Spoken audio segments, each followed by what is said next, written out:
ଭୂମିକମ୍ପରେ 20,000 ଲୋକଙ୍କର ମୃତ୍ୟୁ, 53,000 ପଶୁପକ୍ଷୀଙ୍କର ଜୀବନହାନି। ଭୂମିକମ୍ପର ଏ କାହାଣୀ ଶୁଣିଲେ ଆପଣ ମଧ୍ୟ ଡରିଯିବେ। ଆଜିର ଏହି ଭିଡ଼ିଓଟି ଏହି ଟପିକ୍ ଉପରେ ରହିଛି, ଯେଉଁ ସ୍ଥାନରେ କେବେ ଏକ ଭୟଙ୍କର ଭୂମିକମ୍ପ ହୋଇଥିଲା, ଯେଉଁଠିକି ଏତେ ଜୀବନ ନଷ୍ଟ ହୋଇଥିଲା। ଭୂମିକମ୍ପର ଇତିହାସ ପୃଷ୍ଠାକୁ ଯଦି ଲେଉଟାଇବା, ତେବେ ଏମିତି ଏକ ଘଟଣା ମନେପଡ଼େ ଯାହା ଶୁଣିଲେ ଆପଣ ମଧ୍ୟ ଡରିଯିବେ। ଏଥିରେ ପାଖାପାଖି 20,000ରୁ ଅଧିକ ଲୋକ ମୃତ୍ୟୁବରଣ କରିଥିଲେ। କେବଳ ମଣିଷ ନୁହେଁ, ଜୀବଜନ୍ତୁ ମଧ୍ୟ ଏଥିରେ ନିଜର ଜୀବନ ହରାଇଥିଲେ। ମିଆଁମାରରେ ହୋଇଥିବା ଶକ୍ତିଶାଳୀ ଭୂମିକମ୍ପର ତାଣ୍ଡବ ସମସ୍ତେ ଦେଖିଛନ୍ତି। ଆଖି ପିଛୁଳାକେ ପ୍ରାଣ ହରାଇଛନ୍ତି ହଜାର ହଜାର ଲୋକ। ଏହାର କରୁଣ ଚିତ୍ର ଏବେ ବି ଲୋକଙ୍କ ମନରୁ ଯାଇନି। ତେବେ ଭୂମିକମ୍ପର ଇତିହାସ ପୃଷ୍ଠାକୁ ଆଜି ଆମେ ଯିବା ଆଉ ଜାଣିବା ଏକ ଭୟାନକ ଭୂମିକମ୍ପ ବିଷୟରେ, ଯାହା ଆମ ଭାରତରେ ହିଁ ହୋଇଥିଲା। ବର୍ଷ 1905, ତାରିଖ ଏପ୍ରିଲ 4, ସମୟ ସକାଳ 6:19। ଏ ସମୟ ହିମାଚଳ ପ୍ରଦେଶର କାଙ୍ଗ୍ଡ଼ା ଉପତ୍ୟକାରେ ତାଣ୍ଡବ ଲୀଳା ଦେଖିବାକୁ ମିଳିଥିଲା। ପ୍ରବଳ ଭୂମିକମ୍ପ ଯୋଗୁଁ ଉପତ୍ୟକାର ଭୂମି ଥରିବାକୁ ଲାଗିଥିଲା। କୋଠାଗୁଡ଼ିକ ତାସ ପରି ଭୁଶୁଡ଼ି ପଡ଼ିଥିଲା ଏବଂ ବଡ଼ ବଡ଼ ପଥର ଫାଟି ଯାଇଥିଲା।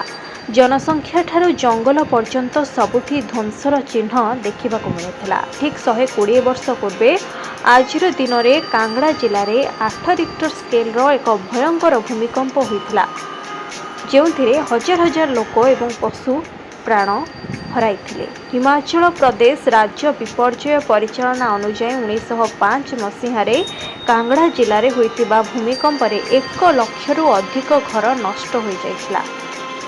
ଅନେକ ଐତିହାସିକ କୋଠା ଏବଂ ମନ୍ଦିର ମଧ୍ୟ ନଷ୍ଟ ହୋଇଯାଇଥିଲା। ଏପରିକି ପ୍ରାଚୀନ କାଙ୍ଗ୍ଡ଼ା ଦୁର୍ଗ ମଧ୍ୟ କ୍ଷତି ସହିଥିଲା। ଏହି ଭୂମିକମ୍ପରେ 20,000ରୁ ଅଧିକ ଲୋକଙ୍କର ମୃତ୍ୟୁ ହୋଇଥିଲା। ତଥ୍ୟ ଅନୁଯାୟୀ 53,000 ପ୍ରାଣୀ ଏହାର ଶିକାର ହୋଇଥିଲେ। ଭୂମିକମ୍ପ ଝଟକା ଯୋଗୁଁ ପାଲମପୁର, ଧର୍ମଶାଳା ଏବଂ ମ୍ୟାକ୍ଲିଓଡଗଞ୍ଜରେ ମଧ୍ୟ ବ୍ୟାପକ କ୍ଷୟକ୍ଷତି ଘଟିଥିଲା। ସୂଚନା ଅନୁଯାୟୀ ଯେତେବେଳେ ଭୂମିକମ୍ପ ହେଲା, ଲୋକମାନେ ନିଦରୁ ଉଠିବାକୁ ପ୍ରସ୍ତୁତ ହେଉଥିଲେ। ପାଗ ଥଣ୍ଡା ଥିଲା, ତେଣୁ ଅନେକ ଲୋକ ବିଛଣାରେ ଶୋଇପଡ଼ିଥିଲେ। ହଠାତ୍ ପୃଥିବୀ ଥରିବାକୁ ଲାଗିଲା। ହିମାଚଳ ପ୍ରଦେଶ ରାଜ୍ୟ ବିପର୍ଯ୍ୟୟ ପରିଚାଳନା ଅନୁଯାୟୀ ପ୍ରାୟ 2 ମିନିଟ୍ ପାଇଁ ଶକ୍ତିଶାଳୀ ଭୂମିକମ୍ପ ଅନୁଭୂତ ହୋଇଥିଲା। ଏହାପରେ ଘର, ଦୋକାନ ଏବଂ ମନ୍ଦିର ଭୁଶୁଡ଼ି ପଡ଼ିବା ଆରମ୍ଭ ହେଲା। ଯେଉଁମାନେ ଶୋଇଥିଲେ ସେମାନେ ଭଗ୍ନାବଶେଷ ଭିତରେ ପୋତି ହୋଇଯାଇଥିଲେ।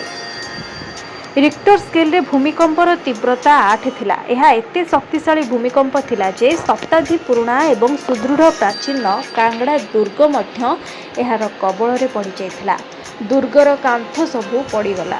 ସେବେଠାରୁ ଆଜି ପର୍ଯ୍ୟନ୍ତ ଏହି ଦୁର୍ଗଟି ଜରାଜୀର୍ଣ୍ଣ ଅବସ୍ଥାରେ ରହିଛି। କେବଳ ଏତିକି ନୁହେଁ, ଭୂମିକମ୍ପର ପ୍ରବଳ କମ୍ପନ ଯୋଗୁଁ ପ୍ରସିଦ୍ଧ ବଜ୍ରେଶ୍ୱରୀ ମନ୍ଦିରର ଗମ୍ବୁଜ ମଧ୍ୟ ଭୁଶୁଡ଼ି ପଡ଼ିଥିଲା। ତେବେ ଏହି ଭୂମିକମ୍ପ ପାଲମପୁରକୁ ଧ୍ୱଂସ କରିଦେଇଥିଲା। ଏଠାକାର ବଜାରଟି ସମ୍ପୂର୍ଣ୍ଣ ନଷ୍ଟ ହୋଇଯାଇଥିଲା। ଚା' ବଗିଚା ମଧ୍ୟ କ୍ଷତି ସହିଥିଲା।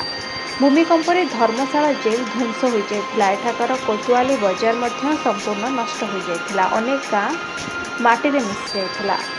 ମ୍ୟାକ୍ଲିଓଡଗଞ୍ଜରେ ଚର୍ଚ୍ଚର ଏକ ଅଂଶ ଭୁଶୁଡ଼ି ପଡ଼ିଥିଲା। ବିପର୍ଯ୍ୟୟ ପରିଚାଳନା ଅନୁସାରେ ଏହି ଭୂମିକମ୍ପରେ 1 ଲକ୍ଷ କୋଠା ଭୁଶୁଡ଼ି ପଡ଼ିଥିଲା ଏବଂ 20,000ରୁ ଅଧିକ ଲୋକ ପ୍ରାଣ ହରାଇଥିଲେ।